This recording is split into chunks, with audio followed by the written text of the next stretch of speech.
आणि तसं बी आता मुलगी बघायला पाहिजेच की. आणि माझं काय? हाय का आता हा तुझं काय? तू का दुसरीच आहेस वे? अगं तुला पण चांगला मुलगा बघायला पाहिजेच की.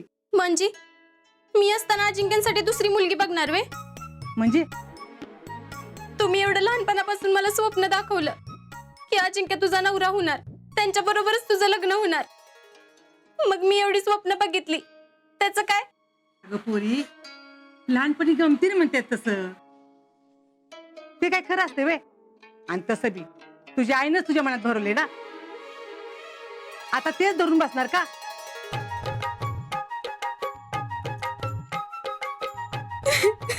हाय का आता रडा काय झालं? ये तिकडे बस, बस इथं. अगं आता अजून काय बोलणं तर झाले का?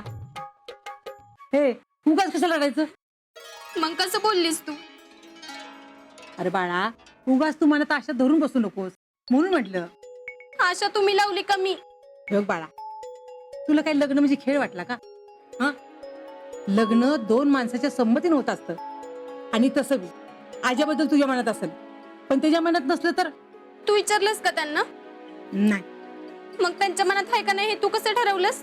अगं म्हणजे त्याच्या मनात नाही असं म्हणत नाही, पण नसलं तर? आणि तसं असलं तर? हा, असलं तर मग चांगलंच झालं की.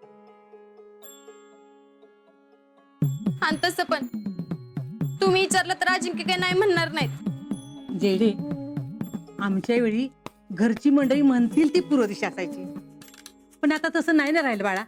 आता जमाना बदललाय. मुलगा मुलगी दोघांना पसंत असल्याशिवाय लग्न नाही होत. जिजे, तुम्ही काय बी करा, पण एक लक्षात ठेव, मी लग्न केलं ना तर अजिंक्यांबरोबरच करणार. आणि असं जर का नाही झालं ना तर तर मला माहित नाही मी काय करेन ते. जेडे बघ, बघू आपण काय करायचं ते. उगाच डोक्यात राग घालून घेऊ नकोस. शांत हो. अगं आज्याचं तर सगळं लक्ष भरतोय ऐकण्याला सांगू बरं. आणि आता तू लगीन मी नाही करायचं म्हणतोय. हा, शांत हो राजा, शांत हो.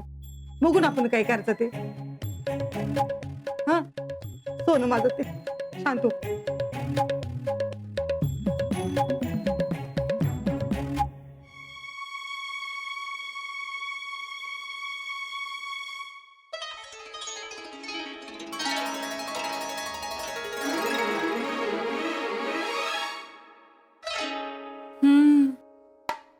बरोबर माझ्या पावलावर पाऊल ठेवले लेकीनं.